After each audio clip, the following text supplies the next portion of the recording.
Hello, welcome to Weathersfield Proctor Library Storytime. I'm Glenna Coleman, Youth Services Librarian, and here's my library pal, Library Bear. We are here to read you a story about a time in Vermont's history when there was too much rain. This story is called Nora's Ark, and it is written by Natalie Kinsey-Warnock, and it is illustrated by Emily Arnold McCully.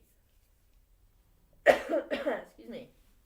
So this is based on a true story of a flood that happened in 1927 in Vermont.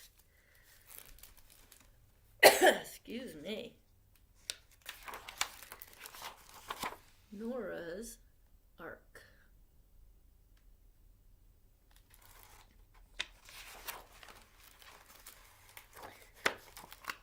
Nora's Ark by Natalie Kinsey-Warnock, illustrated by Emily Arnold McCully.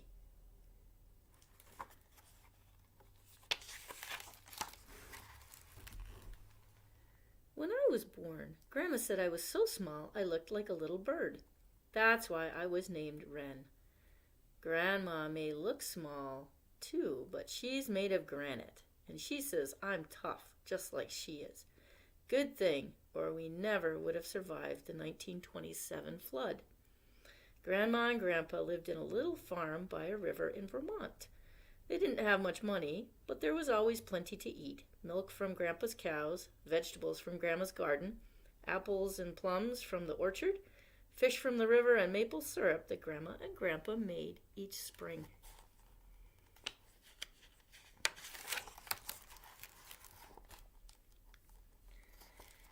Grandpa was building Grandma a new house. It sat on a hill, and when finished, it would have electricity, a Wringer washing machine, and best of all, an indoor bathroom. Now remember, this is 1927. That's almost 100 years ago now. Things were different then. I don't need a new house, Horace, Grandma said. We've lived here for 40 years, raised 8 children, and been as happy as a family could be. That new house is just gravy. What do you mean? I asked her. Grandma thought how she could explain it to me. You like potatoes, don't you, Wren? Yes, ma'am, I told her. Grandma made the best mashed potatoes in the world with lots of milk, butter, and pepper in them. You could make a meal out of just her potatoes. You like gravy on them? I reckon. Grandma did make good gravy, but your potatoes taste good without gravy, too, I told her. Exactly, Grandma said. Gravy tastes good, but you don't need it, and I don't need that new house. I like living here. But Grandpa kept right on building.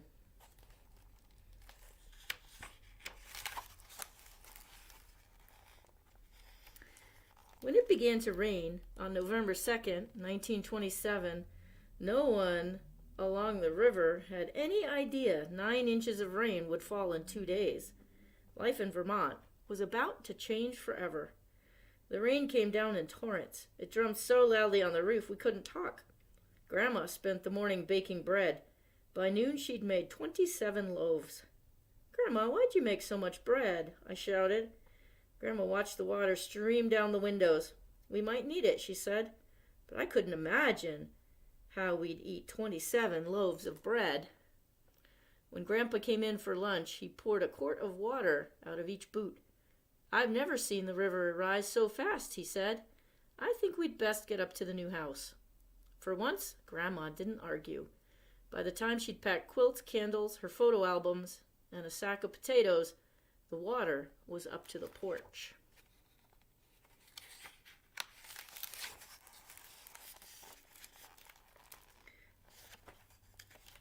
Grandpa let all the cows and horses out of the barn. What will happen to them? I asked. They'll get to higher ground and be all right, he said. Don't worry, Wren, but I could tell he was the one who was worried. I loaded all those loaves of bread into my old baby carriage, covered it with an oilcloth, and pushed it through the mud and rain to the new house. Guess I built this place just in time, Grandpa said. If I didn't know better, I'd think you caused this flood just so I'd have to move into the new house, Grandma said. But she seemed glad to be on higher ground, too. We'd scarcely set foot inside when we heard pounding on the door.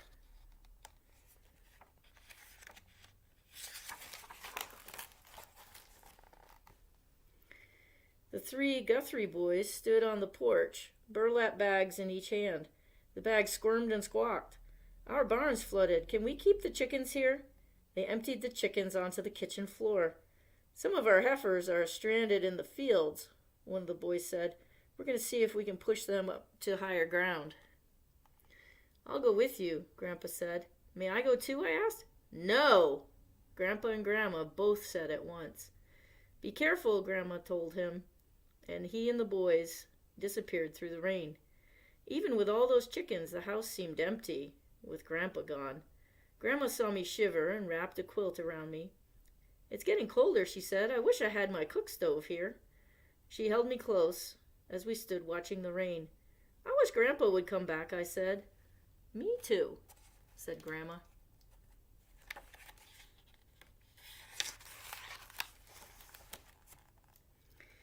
We both shrieked when a huge head appeared in the window. It was Major, one of the Fergusons' horses. I was even more astonished when Grandma opened the door and let him in. "You're bringing Major into the house?"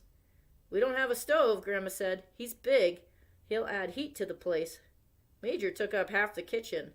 The other half was taken up by loaves of bread and chickens. We had chickens in the cupboards, chickens on the shelves, and in the baby carriage, even chickens roosting on Major's back. Our next visitors were Mrs. Lafleur and her daughter Madeline. Mrs. Lafleur didn't speak much English.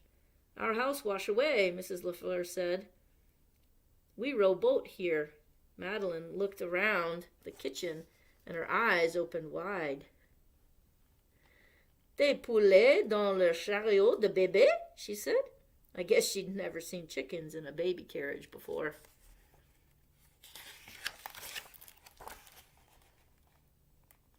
By nightfall, the house was full to bursting.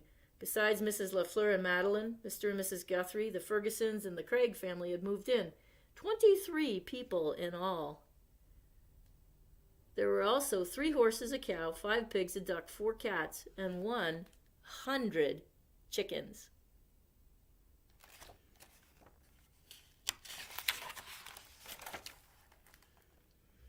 The river rose until the house became an island, and we watched our neighbors' homes wash down the river.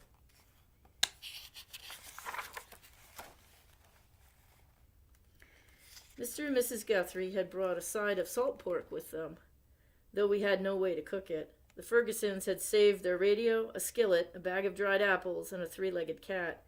They were delighted to find Major alive and well in our kitchen. The Craigs had lost everything but the clothes on their backs.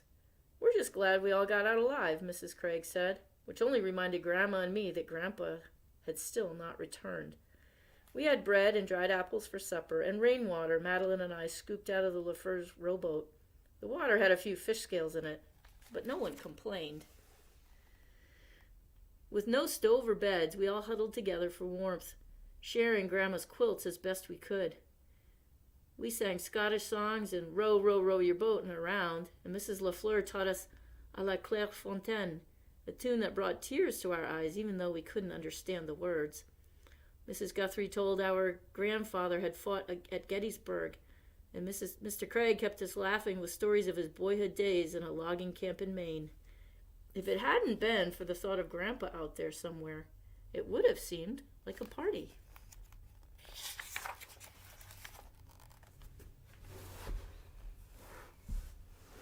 Go. That's a little more comfortable. I knew Grandma was worried about Grandpa. I was worried too. He should have been home by now. I wanted to ask Peter Ferguson if he would come with me to look for Grandpa, but I knew if Grandma overheard, she'd forbid me to go. So when the sky was getting light, I sneaked out and sprinted for the rowboat. Grandma was just getting into it. "What are you doing here?" she wanted to know. "Same as you, I reckon. Going to look for Grandpa." "It's too dangerous," Grandma said. "Go back to the house." But I shook my head. Grandma looked at me hard. "All right," she said. "We'll look for him together." I pushed off into water that was full of furniture and trees and dead animals. Grandma had to be careful where she rode. It was raining so hard, I had to keep bailing water out of the boat.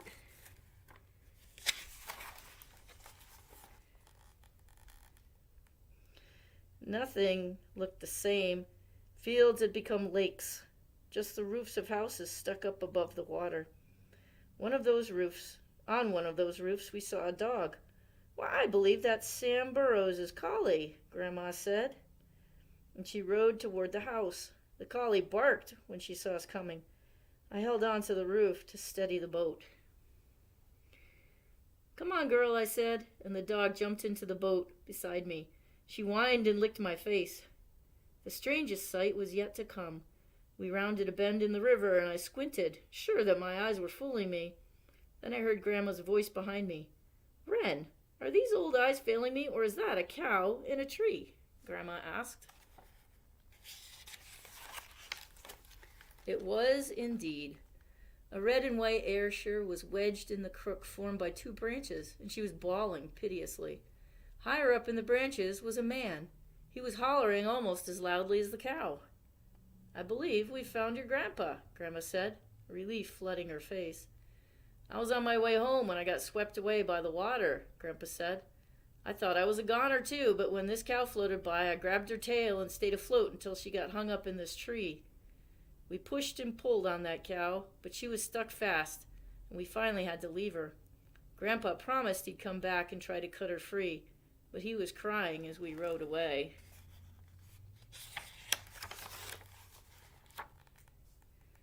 "Goodness," Grandma said, "all that fuss over a cow." But Grandpa wasn't crying over just one cow. "All our cows drowned, Nora," he said. "The house, the barn, the horses, they're all gone." Grandma wiped the tears from his cheeks. "You're safe, and that's all that matters," she said. "We'll have to start over," Grandpa said, and Grandma smiled. "We can do that," she said. Grandpa smiled back at her, and I knew then that no matter what, everything would be all right. The Craigs, Fergusons, Guthries, and LaFleurs were glad to see us. Madeline even hugged me. "She was afraid you drowned," Peter said. He blushed. "I was too," he added. When Grandpa saw all the animals in the kitchen, he burst out laughing. "Nora, I thought I was building you a house, but I see it was really an ark."